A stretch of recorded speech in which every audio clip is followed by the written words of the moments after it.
ஆதன் news நேயர்களுக்கு வணக்கம். நான் கவிபாரதி. தலைப்புச் செய்திகளை காணலாம்.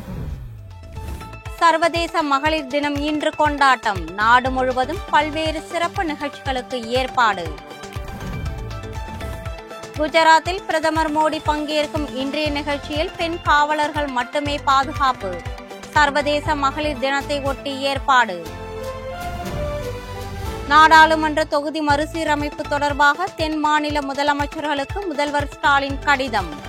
மாநிலங்களின் பிரதிநிதித்துவத்தை பாதுகாக்க கூட்டு நடவடிக்கை குழு அமைக்க அழைப்பு. சட்டமன்ற பொது கணக்கு குழு தேனி மாவட்டத்தில் ஆய்வு. செயல்படுத்தப்படும் திட்டங்கள் மற்றும் செயல்பாடுகள் குறித்து உயர் அதிகாரிகளுடன் ஆலோசனை. அரசியல் ஆதாயத்திற்காகவே திமுகவினர் மும்மொழி கொள்கையை எதிர்க்கிறார்கள். பாஜக மூத்த தலைவர் பொன் ராதாகிருஷ்ணன் குற்றச்சாட்டு. பெண்கள் பாதுகாப்பிற்காக சென்னையில் ஆட்டோக்கள் மற்றும் வாடகை கார்களில் காவல் உதவி QR குறியீடு. சர்வதேச மகளிர் தினத்தை ஒட்டி புதிய திட்டத்தை தொடங்கி வைத்தார் முதல்வர் ஸ்டாலின். ஹோலி பண்டிகையை ஒட்டி திருப்பூர் வழியாக வட மாநிலங்களுக்கு சிறப்பு ரயில்கள். திருப்பூரில் பணியாற்றும் வட மாநில தொழிலாளர்களுக்கு சிறப்பு ஏற்பாடு.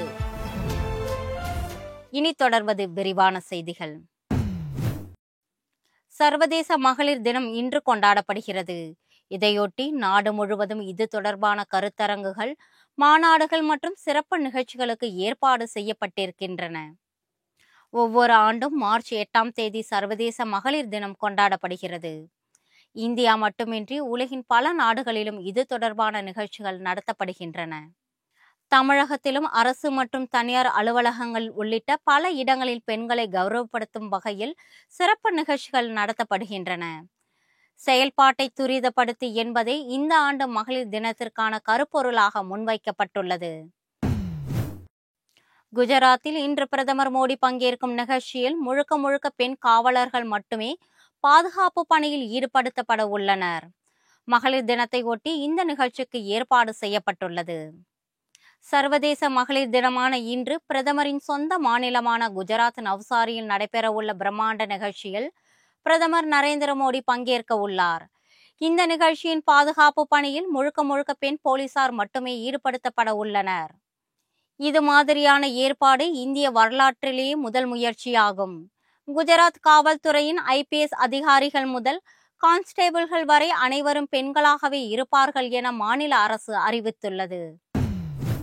பெண்கள் பாதுகாப்பிற்காக சென்னையில் ஆட்டோ மற்றும் வாடகை கார்களுக்கு காவல் உதவி QR குறியீடு திட்டத்தை முதலமைச்சர் மு ஸ்டாலின் தொடங்கி வைத்தார். சென்னை தலைமைச் செயலகத்தில் நடைபெற்ற நிகழ்ச்சியில் அவர் இத்திட்டத்தை தொடங்கி வைத்து வாகனங்களில் ஒட்டப்பட்ட குறியீட்டையும் ஆய்வு செய்தார். ஆட்டோ அல்லது வாடகை கார்களில் செல்லும் சமயத்தில் ஆபத்து நேரிட்டால் இந்த QR குறியீட்டை ஸ்கேன் செய்து பாதிக்கப்பட்டவர் உடனடியாக காவல் கட்டுப்பாட்டு அறைக்கு SOS தகவல் அனுப்ப முடியும். சென்னை தேனாம்பேட்டையில் அமைந்திருக்கும் மத்திய பாதுகாப்பு கணக்கு கட்டுப்பாட்டாளர் துறை அலுவலகத்தில் சர்வதேச மகளிர் தினம் கொண்டாடப்பட்டது. இந்த நிகழ்ச்சியில் பல்வேறு துறைகளில் சாதனை புரிந்த பெண்களுக்கு விருது வழங்கி கௌரவிக்கப்பட்டது. செய்ய வேண்டிய செயலை துரிதப்படுத்து என்ற கருப்பொருளை மையமாக கொண்டு இந்த ஆண்டு சர்வதேச மகளிர் தினம் கொண்டாடப்படுவதாக இதில் பேசியவர்கள் குறிப்பிட்டனர்.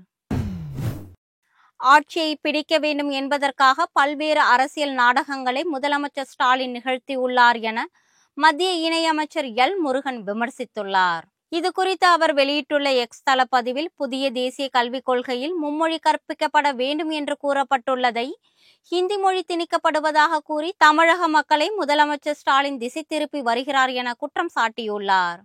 மருத்துவம் மற்றும் பொறியியல் படிப்புகளை தமிழ் மொழியில் கற்பிக்க செய்யுங்கள் என்று கடந்த 2 ஆண்டுகளாக மத்திய உள்துறை அமைச்சர் அமித்ஷா வலியுறுத்தியும் அதை செய்யாமல் இருப்பது ஏன் என அவர் கேள்வி எழுப்பியுள்ளார். ஆட்சியை கையில் வைத்துக்கொண்டு தமிழ் மொழிக்காக ஆற்ற வேண்டிய கடமைகளை செய்யாமல் ஏன் இன்னும் தமிழக மக்களை ஏமாற்றுகிறீர்கள் என்று முதலமைச்சருக்கு அவர் கேள்வி எழுப்பியுள்ளார். அரசியல் ஆதாயத்திற்காகவே திமுகவினர் மும்மொழி கொள்கையை எதிர்த்து வருகின்றனர் என பாஜக மூத்த தலைவர் பொன் ராதாகிருஷ்ணன் குற்றம் சாட்டியுள்ளார். நாகர்கோவிலில் செய்தியாளர்களுக்கு பேட்டியளித்த அவர், மும்மொழி கொள்கையை எதிர்ப்பதன் மூலம் திமுக தமிழ் குழந்தைகள் மீது மிகப்பெரிய யுத்தத்தை தொடங்கி உள்ளார்கள் என விமர்சித்துள்ளார். தாய்மொழியில் கட்டாயம் கல்வி பயில வேண்டும், இரண்டாவது மொழியாக ஆங்கிலமும் மூன்றாவது மொழியாக ஹிந்தியும் படிக்குமாறு கூறுவதில் என்ன தவறு இருக்கிறது என அவர் கேள்வி எழுப்பியுள்ளார். இந்திய ஆட்சி மொழியாக தமிழ் இருக்க வேண்டும் என தனக்கும் ஒரு தமிழனாக ஆசை உள்ளது என கூறிய பொன் ராதாகிருஷ்ணன் ஒரு காலத்தில் அதுவும் நடக்கும் என கூறினார். சென்னையில் நடைபெற்ற அனைத்து கட்சி கூட்டத்தில் 58 கட்சிகள் பங்கேற்று முதலமைச்சர் ஸ்டாலினை மனம் திறந்து பாராட்டி இருப்பதாக திமுக அமைப்பு செயலாளர் RS பாரதி தெரிவித்துள்ளார். காஞ்சிபுரத்தில் நடைபெற்ற திமுக பொதுக்கூட்டத்தில் அவர் பங்கேற்று பேசினார். தமிழக அரசியலை பொறுத்தவரை தற்போதைக்கு அதிமுக இருக்கும் நெருக்கடியான சூழலில் யாரையும் விமர்சிப்பதற்கு தமக்கு மனம் வரவில்லை என்று கூறினார். மும்மொழி கொள்கைக்கு எதிராக தாய்மார்கள் தங்கள் கடுமையான எதிர்ப்பை வெளிப்படுத்த வேண்டும் என்றும் அவர் கேட்டுக்கொண்டார்.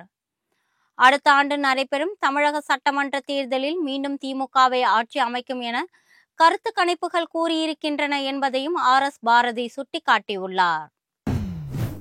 தொகுதி மறுசீரமைப்பு தொடர்பாக தென் மாநில முதலமைச்சர்களுக்கு கடிதம் எழுதியுள்ள முதல்வர் ஸ்டாலின், மாநிலங்களின் பிரதிநிதித்துவத்தை பாதுகாக்க கூட்டு நடவடிக்கை குழு அமைக்கவும் அழைப்பு விடுத்துள்ளார். ஆந்திர முதல்வர் சந்திரபாபு நாயுடு, கேரள முதல்வர் பினராயி விஜயன், மேற்கு வங்க முதல்வர் மம்தா பானர்ஜி, தெலுங்கானா முதல்வர் ரேவந்த் ரெட்டி, கர்நாடக முதல்வர் சித்தராமையா, பஞ்சாப் முதல்வர் பகவத் மான் மற்றும் முன்னாள் முதலமைச்சர்கள் ஜெகன்மோகன் ரெட்டி, நவீன் பட்நாயக் உள்ளிட்ட தலைவர்களுக்கு முதலமைச்சர் கடிதம் எழுதியுள்ளார். அதில் 2026ஆம் ஆண்டுக்கு பிறகு அடுத்த மக்கள் தொகை கணக்கெடுப்பின்படி தொகுதி மறுவரையறை செய்யப்பட்டால் தற்போதுள்ள நிலை பாதிப்புக்குள்ளாகும் என குறிப்பிட்டுள்ளார். மக்கள் தொகையை கட்டுப்படுத்தி சிறந்த நிர்வாக குறியீடுகளை அடைந்த மாநிலங்கள் நாட்டின் கொள்கைகளை வரையறுக்கும் நாடாளுமன்றத்தில் குறைக்கப்பட பிரதிநிதித்துவத்தை எதிர்கொண்டு நியாயமற்ற ஒரு தண்டனையை பெற நேரிடும் என்றும் அந்த கடிதத்தில் முதலமைச்சர் குறிப்பிட்டுள்ளார். தேசிய கடமைகளை நிறைவேற்றும் மாநில அரசுக்கு எதிராக இந்த தொகுதி மறுவரையறை அமைந்து அதன் மூலம் அம்மாநிலங்களின் முன்னேற்றம் தடைபெறும் என்பதற்காக தான் தாங்கள் இதனை எதிர்ப்பதாகவும் முதலமைச்சர் சுட்டிக்காட்டியுள்ளார். இது தொடர்பாக வரும் 22ஆம் தேதி ஆலோசனை கூட்டம் நடைபெற இருப்பதாகவும் இதற்கு தங்கள் வருகையை எதிர்பார்ப்பதாகவும் முதலமைச்சர் ஸ்டாலின் தனது கடிதத்தில் கேட்டுக்கொண்டுள்ளார்.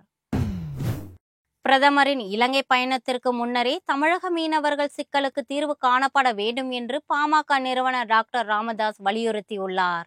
இது குறித்து அவர் வெளியிட்டுள்ள அறிக்கையில், இலங்கை கடற்படையினரால் தமிழக மீனவர்கள் கைது செய்யப்படுவது அண்மை காலமாக அதிகரித்துள்ளது என சுட்டிக்காட்டியுள்ளார்.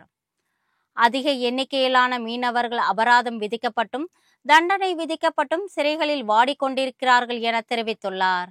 இலங்கையில் பல்வேறு நிகழ்ச்சிகளில் பங்கேற்பதற்காக அடுத்த மாதம் 5ஆம் தேதி கொழும்பு செல்லும் பிரதமர் மோடி அதற்கு முன்பாகவே இலங்கை அரசுடன் மத்திய அரசு பேச்சு நடத்தி மீனவர்களின் சிக்கலுக்கு தீர்வு காண்பதோடு இலங்கை சிறையில் வாடும் தமிழக மீனவர்கள் அனைவரும் விடுதலை செய்யப்படுவதை உறுதி செய்ய வேண்டும் என்றும் ராமதாஸ் வலியுறுத்தியுள்ளார். ஹோலி பண்டிகையொட்டி திருப்பூரில் பணியாற்றும் வடமாநில தொழிலாளர்களுக்காக திருப்பூர் வழியாக வடமாநிலங்களுக்கு சிறப்பு ரயில்கள் இயக்கப்பட உள்ளது. இது குறித்து சேலம் ரயில்வே கோட்டம் வெளியிட்டுள்ள செய்திக்குறிப்பில், ஹோலி பண்டிகையை திருப்பூரில் பணியாற்றும் வடமாநில தொழிலாளர்கள் தங்கள் சொந்த மாநிலங்களுக்கு சென்று கொண்டாட வசதியாக திருப்பூர் வழியாக சிறப்பு ரயில்கள் இயக்கப்படும் என தெரிவிக்கப்பட்டுள்ளது.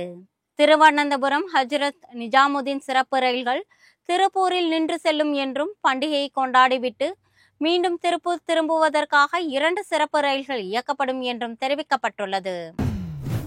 தமிழ்நாடு சட்டப்பேரவை பொது கணக்கு குழுவினர் தேனி மாவட்டத்தில் அரசு அலுவலகங்கள் மற்றும் துறை சார்ந்த திட்டங்களின் செயல்பாடுகள் குறித்து ஆய்வு செய்தனர். காங்கிரஸ் மாநில தலைவர் செல்வ பெருந்தகை தலைமையிலான இக்குழு தேனி மாவட்ட தீயணைப்பு நிலையத்தில் அவசர காலத்திற்கு தேவையான உபகரணங்கள் இருப்பு குறித்தும் அதன் செயல்பாடுகள் குறித்தும் ஆய்வு மேற்கொண்டது. தொடர்ந்து தேனி பூதிபுரம் சாலையில் நெடுஞ்சாலைத்துறை சார்பில் போடப்பட்டுள்ள சாலை பணிகள் குறித்தும் ஆய்வுகள் மேற்கொண்டனர். அதனைத் தொடர்ந்து தேனி மாவட்ட ஆட்சியர் அலுவலக கூட்ட அரங்கில் மாவட்ட ஆட்சியர் ரஞ்சித் சிங் மற்றும் பல்வேறு துறைகளை சார்ந்த அதிகாரிகளுடன் மாவட்டத்தில் செயல்பட்டு வரும் திட்டங்கள் மற்றும் அதன் செயல்பாடுகள் குறித்து ஆலோசனை நடத்தினர். மத்திய உள்துறை அமைச்சர் அமித்ஷா பேசியது குறித்து திருக்குறளை சுட்டிக்காட்டி அமைச்சர் துரைமுருகன் பதிலளித்துள்ளார். வேலூரில் செய்தியாளர்களுக்கு பேட்டியளித்த அவர், ஒவ்வொரு மாநில மொழிக்கும் மத்திய அரசு முக்கியத்துவம் தருகிறது என மத்திய உள்துறை அமைச்சர் அமித்ஷா கூறியதை சுட்டிக்காட்டி பேசிய பொழுது, பெரிய மனிதர்கள் எது வேண்டுமானாலும் பேசிவிட்டு போகலாம் என்று அவர் கூறினார். மருத்துவம், பொறியியல் படிப்புகளை தமிழில் கொண்டு வர வேண்டும் என அமித்ஷா பேசியது குறித்த கேள்விக்கு, சொல்லுதல் யாருக்கும் எளிய அறிவாம், சொல்லிய வண்ணம் செயல் என்ற திருக்குறளை மேற்கோள் காட்டி பதிலளித்தார். மத்திய அரசின் ஒப்புதல் இல்லாமல் மேகதாதுவில் கர்நாடக அரசால் அணை கட்ட முடியாது என்றும், உச்சநீதிமன்ற தீர்ப்பின்படி தமிழக அரசை மீறி மத்திய அரசு ஒப்புதல் அளிக்க முடியாது என்றும் அமைச்சர் துரைமுருகன் கூறினார். திருச்சி அருகே வரலாற்று சிறப்புமிக்க வீரப்பூர் பொன்னர் சங்கர் கோவிலில் நடைபெற்ற வேடப்பரி விழாவில் ஆயிரக்கணக்கான பக்தர்கள் கலந்து கொண்டனர். மணப்பாறை அருகே உள்ள வீரப்பூரில் வரலாற்று சிறப்புமிக்க பெரியகாண்டியம்மன், பொன்னர் சங்கர், மாசி கருப்பண்ணசாமி உள்ளிட்ட தெய்வங்கள் அடங்கிய கோவில் மாசி திருவிழாவை ஒட்டி பொன்னர் குதிரை வாகனத்தில் சென்று அம்பு போடும் வேடப்பாரி திருவிழா நடைபெற்றது. அம்பு போடும் இடம் வரை வழியெங்கும் குவிந்திருந்த ஆயிரக்கணக்கானோர் சுவாமிகளின் மீது பூக்களையும் பூமாலைகளையும் மழையாக தூவி சுவாமி தரிசனம் செய்தனர். தென் மாவட்டங்களில் வரும் 11ஆம் தேதி கனமழைக்கு வாய்ப்பு உள்ளதாக வானிலை ஆய்வு மையம் தெரிவித்துள்ளது. இதுகுறித்து சென்னை வானிலை ஆய்வு மையம் வெளியிட்டுள்ள செய்திக்குறிப்பில், தமிழகத்தில் வரும் 9ஆம் தேதி வரை வறண்ட வானிலையே நிலவும் என கூறப்பட்டுள்ளது.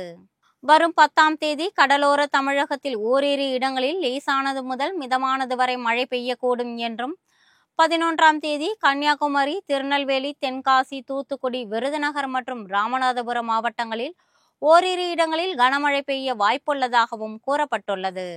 சென்னை மற்றும் புறநகர் பகுதிகளில் அதிகபட்ச வெப்பநிலை 38 டிகிரி செல்சியஸை ஒட்டியிருக்கக்கூடும் என்றும் வானிலை ஆய்வு மையம் தெரிவித்துள்ளது. இத்துடன் ஆதன் செய்திகள் நிறைவடைகின்றன. வணக்கம்.